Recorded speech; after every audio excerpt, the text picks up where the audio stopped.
मैं वीरेंद्र ओझा, मैं एक आईआरएस ऑफिसर हूं। मैं मार्गदर्शन नाम की एक संस्था चलाता हूं जो सिविल सर्विसेज परीक्षा के उम्मीदवारों की मदद करती है। I am running a venture in Margdarshan. The organisation helps the aspirant who wants to qualify in the civil services examination. I am coming today with a very interesting aspect that how to prepare the civil services prelims examination in 90 to 120 days. तो हम एक नए विषय पर बात करने की कोशिश करते हैं कि 90 से 120 दिन के अंदर आप कैसे सिविल सेवा परीक्षा की जो प्रारंभिक परीक्षा है उसको आप पास कर सकते हैं। यह उन उम्मीदवारों के लिए ज्यादा उपयोगी होगा जिनका एक बेस ठीक ठाक है, समय की कमी है, लेकिन प्रारंभिक परीक्षा पास करके वह आईएएस बनना चाहते हैं। अब प्रारंभिक परीक्षा के साथ एक खास बात क्या है कि जो प्रारंभिक परीक्षा का अंक है वह आपके चयन में किसी तरह से सहायक नहीं होता है। The moment you qualify the prelims examination, you are eligible to enter for the mains examination. The marks you have got in the prelims examination has no role in your final selection. But the marks which you are going to get in the mains examination has the role in the final selection. Therefore, for the purpose of entering in the civil services domain, you have just to qualify the prelims examination. तो आपको सिर्फ प्रारंभिक परीक्षा पास करनी, उसके सिवाय और कुछ नहीं करना है। हम अगर प्रारंभिक परीक्षा के दो प्रश्न पत्रों को देखें, एक होता है सी सेट, एक होता है जीएस। सी सेट पुनः एक आपका क्वालिफाइंग कहते हैं सिस्टम है जिसमें 33% मार्क्स पाना होता है। जो आपका जनरल स्टडीज है, इसका मार्क्स इस बात का निर्धारण करता है कि कितने लोग मुख्य परीक्षा में बैठने जा रहे हैं। Before starting our analysis on the system, let's understand how much marks we need to qualify for the mains examination. अगर हम पिछले कुछ सालों के मार्क्स को देखें तो नियर अबाउट 100 मार्क्स अगर हम पा जाते हैं तो हम मेंस परीक्षा में बैठने की अर्हता प्राप्त कर जाते हैं। If we are getting around 100 marks in the prelims examination, then we are eligible to enter for the mains examination. Negative marks applicable होते हैं, इसलिए निगेटिव मार्क्स पे ध्यान रखना चाहिए कि हमारे ज्यादा से ज्यादा सवाल सही हों और हमारे कम सवाल गलत हों। क्योंकि अगर आप गलत सवाल करते हो तो 0.33 मार्क्स जो आपका 33% मार्क्स है वह कटने लगता है। तो आपको यह कोशिश करनी चाहिए कि आपके सवाल जो हैं वह कम गलत हों ताकि आपके निगेटिव मार्क्स से आपका पॉजिटिव मार्क्स कम न हो जाए। Let's examine how the system works. यह आपके कुछ इंटरेस्टिंग टॉपिक्स हैं जो आपके किस सिलेबस में आते हैं। देखिए, history and culture, polity, Indian geography, world geography, economics, environment, science, GK and current affairs. इन मामलों में आपके सवाल, इन टॉपिक्स पे आपके प्रश्न पत्र में सवाल आते हैं। अब देखिए, टॉपिक वाइज हम एनालिसिस करने की कोशिश करते हैं कि किस टॉपिक से कितने सवाल आते हैं। अगर आप हिस्ट्री और कल्चर देखें, 2020 में 19 सवाल, पॉलिटी से 18 सवाल, इंडियन ज्योग्राफी से 8 क्वेश्चन, वर्ल्ड ज्योग्राफी से, वर्ल्ड और अदर ज्योग्राफी से कोई क्वेश्चन नहीं आया, इकोनॉमिक्स से 18 क्वेश्चन, एनवायरनमेंट से 18, साइंस से 12, जीके एंड करंट अफेयर से 7। 2019 में हिस्ट्री एंड कल्चर से 15, पॉलिटी से 13, इंडियन ज्योग्राफी से 5, world and other geography 7, economics से 12, एनवायरनमेंट से 15, साइंस से 12, जीके एंड करंट अफेयर से 12। अगर आप सीरीज देखते जाएं तो हर साल के कितने क्वेश्चंस किस टॉपिक से आए हैं वो मैंने आपके सामने लिख दिया है। यह एक एनालिसिस है from the year 2014 two year 2020 कि कितने सवाल किस टॉपिक से किस तरह से आए हुए हैं। अगर हम इसको एक कदम और आगे बढ़ के देखने की कोशिश करें कि किस टॉपिक से कितने सवाल आए, अगर हम कंबाइन करें हिस्ट्री और पॉलिटी को मिला के 37 सवाल आए, 37 क्वेश्चंस। इफ यू से history and polity 37 question, history polity Indian geography 45 question, history polity Indian geography other geography 45 question, history polity geography economics 63 question. Geography और इन्वायरमेंट 26 क्वेश्चन। हमने पर्पसली इंडियन ज्योग्राफी और world geography को अलग करने की कोशिश की। अलग करने की कोशिश क्योंकि हमने यह पाया, when I was analyzing your question paper, I got the clue that more question is coming from the Indian geography and less question is coming from the world geography and other geography. The reason, what conclusion we may derive, इससे हम क्या निष्कर्ष निकाल सकते हैं कि हमारी परीक्षा प्रणाली के लिए भारतीय भूगोल, इंडियन ज्योग्राफी ज्यादा इंपॉर्टेंट है, फिजिकल ज्योग्राफी और वर्ल्ड ज्योग्राफी रिलेटिवली कम इंपॉर्टेंट है। अब आप देखिए 2019 में हिस्ट्री पॉलिटी 28, तो 18 में हिस्ट्री पॉलिटी 33, तो 17 में हिस्ट्री पॉलिटी 36, 16 में 19, 15 में 29, 14 में 32। अब आप एक हिस्ट्री पॉलिटी के एनालिसिस करते हैं for moment. History plus polity,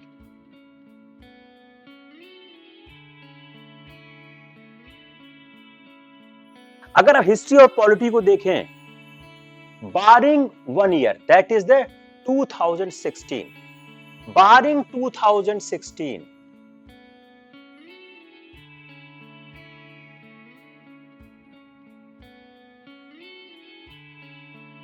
कितने सवाल आ रहे हैं? Close to 30।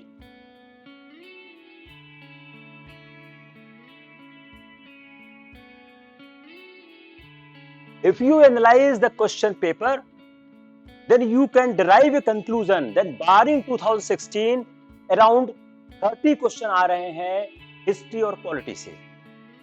अब हिस्ट्री, पॉलिटी, इंडियन ज्योग्राफी को आप देखिए, 45, 33, 36, 44, 27, 37, 43। फिर क्या हुआ? History, polity, Indian geography, barring 2016, 35 to 45। तो अगर आप हिस्ट्री, पॉलिटी, ज्योग्राफी तैयार करते हैं तो एक बड़ा आपके पास पोर्शन तैयार हो जाता है। अगर हम हिस्ट्री, पॉलिटी और ज्योग्राफी देखें, इंडियन ज्योग्राफी और अदर ज्योग्राफी जोड़ दें तो कितना रहा? 45, 40, 43, 44, 40, 27, 24, 40। तो बारिंग 2016,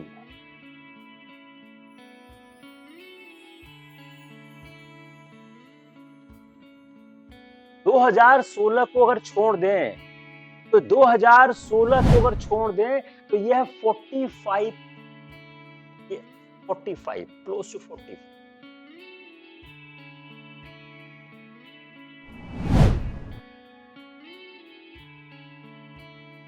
अब आप कहां पहुंच रहे हैं? You are reaching near about 45 question by history, polity and geography.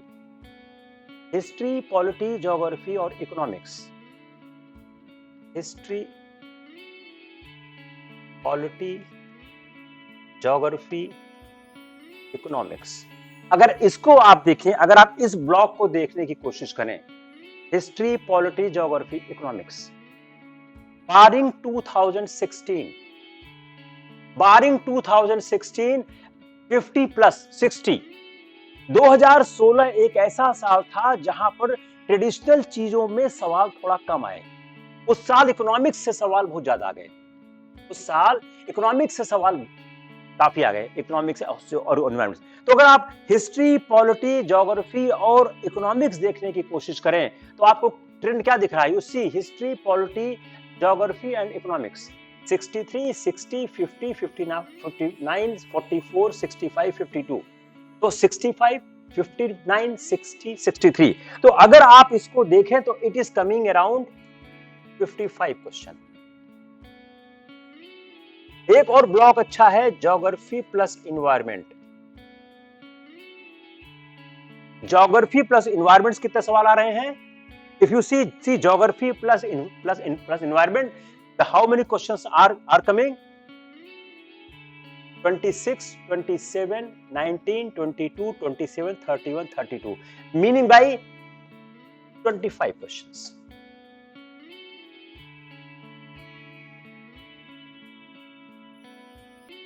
यह जो ट्रेंड है, ये ट्रेंड आपको क्या बता रहा है? This trend is explaining you how to control your syllabus. आप साइंस में देखिए 12, 12, 12, 8, 9, 3, 12। तो साइंस में अगर आप देखें तो साइंस आपको 10 सवाल के आसपास देता है। इस साइंस में क्या होता है? एक पार्ट होता है आपका जनरल साइंस का, दूसरा पार्ट होता है जो डेवलपमेंट होता है आपके साइंस में। जैसे चंद्रयान गया, भारत ने क्या साइंस में कृत्य किए। अब इसको समझने के बाद हर एस्पायरेंट को अपनी स्ट्रेंथ को समझना चाहिए। जैसे अगर आप ज्योग्राफी के स्टूडेंट हैं तो आपकी स्ट्रेंथ क्या हो गई? ज्योग्राफी प्लस इन्वायरमेंट हो गई। तो आप जो ज्योग्राफी प्लस इन्वायरमेंट का ब्लॉक है, उस ब्लॉक को, जो ये ब्लॉक है ज्योग्राफी प्लस इन्वायरमेंट, इस ब्लॉक को आप कंट्रोल करिए। आप पॉलिटिकल साइंस के लॉ के स्टूडेंट हैं तो आपकी स्ट्रेंथ क्या हो गई है? पॉलिटी हो गई है। आप इस ब्लॉक पर काम करिए। History, polity, geography, economics, environment, ये 5 महत्वपूर्ण जो आपके सब्जेक्ट हैं, इन 5 सब्जेक्ट्स में अगर आप 3 पर अच्छा कंट्रोल करते हैं तो आपकी प्रीलिम्स की जर्नी आसान हो जाती है। ऐसा कोई एस्पायरेंट नहीं होता है by and large who has the control on every subject. ऐसा जनरली होता नहीं है। हर किसी का कोई न कोई पोर्शन मजबूत होता है, कोई न कोई पोर्शन कमजोर होता है। तो जो आपका मजबूत पोर्शन है उस पे आप प्ले करने की कोशिश करिए। Try to play on your stronger point, जो आपका स्ट्रॉन्गर विकेट है उस पे काम करने की कोशिश करिए। Let's start the next part of the lecture कि कैसे आप किन चीजों को कैसे कंट्रोल करें, पढ़ें कैसे, किताबें कौन कौन सी पढ़ें। Come on the books. History,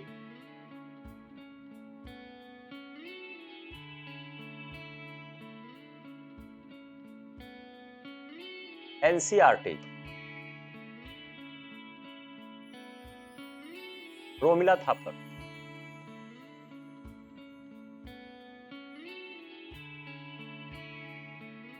AL Basham,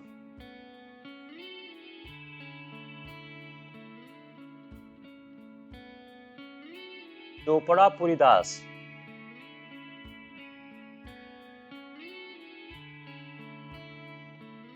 volume 1 and 3,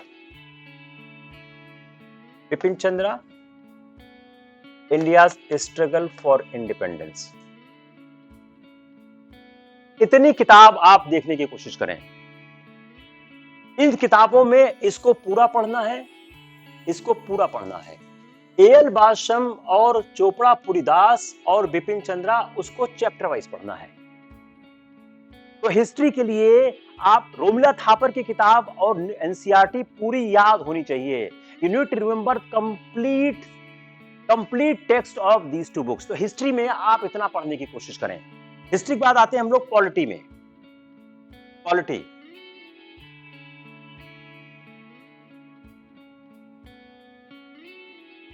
Laxmikant plus bare act. Bare act बहुत ही ज्यादा जरूरी है। बेयर एक्ट आपके लिए बहुत इंपॉर्टेंट है। बेयर एक्ट जनरली, जो बेयर एक्ट कॉन्स्टिट्यूशन है, बेयर एक्ट कॉन्स्टिट्यूशन, ये जनरली क्या करते हैं, इसको हमारे एस्पायरेंट इग्नोर करते हैं। बेयर एक्ट से अच्छी स्टडी कॉन्स्टिट्यूशन की और कोई उपलब्ध नहीं है। तो लक्ष्मीकांत प्लस बेयर एक्ट दो आप पॉलिटी के लिए पढ़ने की कोशिश करें। ज्योग्राफी, एनसीईआरटी, सारी एनसीईआरटी ओल्ड पढ़िए आप। मैप, जो एटलस मैप आता है वह बहुत महत्वपूर्ण है, उससे आपको बहुत जानकारी मिलती है। अपनी एक आदत बनाएं, every day you read the bare act of constitution and map, जो एटलस मैप है, दो देखने की बहुत जरूरत है। इकोनॉमिक्स, इकोनॉमिक्स में आप किसी किताब के चक्कर में न पड़ें, किसी किताब के चक्कर में न पड़ें। आप पढ़ें इकोनॉमिक सर्वे,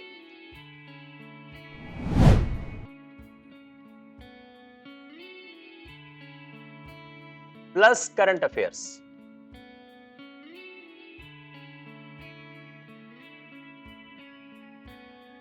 जो हर साल इकोनॉमिक सर्वे आता है उसको आप पढ़ें। इकोनॉमिक सर्वे में आप हार्ड इकोनॉमिक कॉन्सेप्ट के चक्कर में न पड़ें, आप उसके एप्लीकेशन को समझने की कोशिश करें।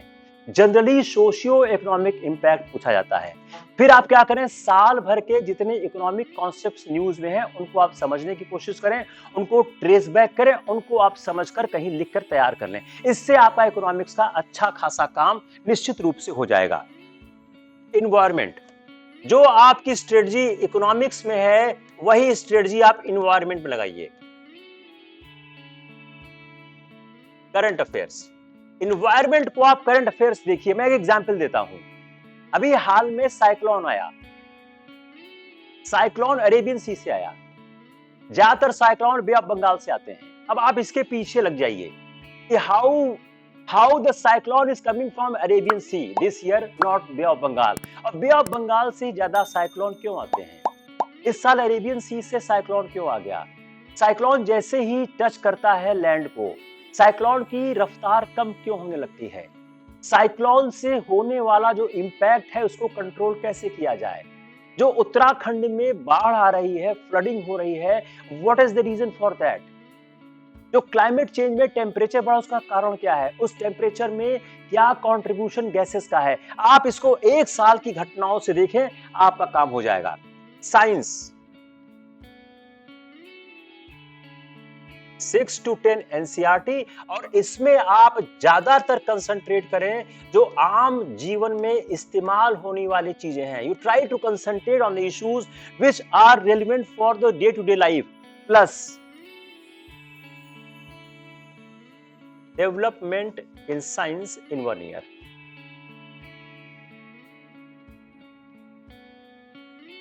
If you try to attack on the syllabus like this, I am very much sure that you are able to control the aspect related with the prelims examination। मार्गदर्शन एक अभियान है, हम लोगों की मदद करने का प्रयास कर रहे हैं। आप इस YouTube चैनल को लाइक करें, सब्सक्राइब करें। चैनल का लिंक नीचे आपको दिया हुआ है। यह अभियान सिविल सेवा के अफसरों द्वारा चलाया जाता है। सारे जो ऑफिसर्स हैं जो भारत सरकार में काम कर रहे हैं, वह समाज की अपने उत्तरदायित्व को ध्यान में रखते हुए आप लोगों को पढ़ाने की कोशिश करते हैं। हम अगला वीडियो जल्दी ही लेके आएंगे। हम अगला वीडियो लेके आ रहे हैं कि 15 दिन में कैसे सिविल सेवा का प्रारंभिक परीक्षा का आप रिवीजन कर लें। तो next lecture we are coming with the revision of the prelims examination. We are also coming with a lecture with respect to how to read the NCERT and the basic books. हमारा YouTube channel, उसका link नीचे पूरा दिया हुआ है। आप इसे subscribe करें, लाइक करें। आपसे फिर मुलाकात होगी। धन्यवाद। Take care.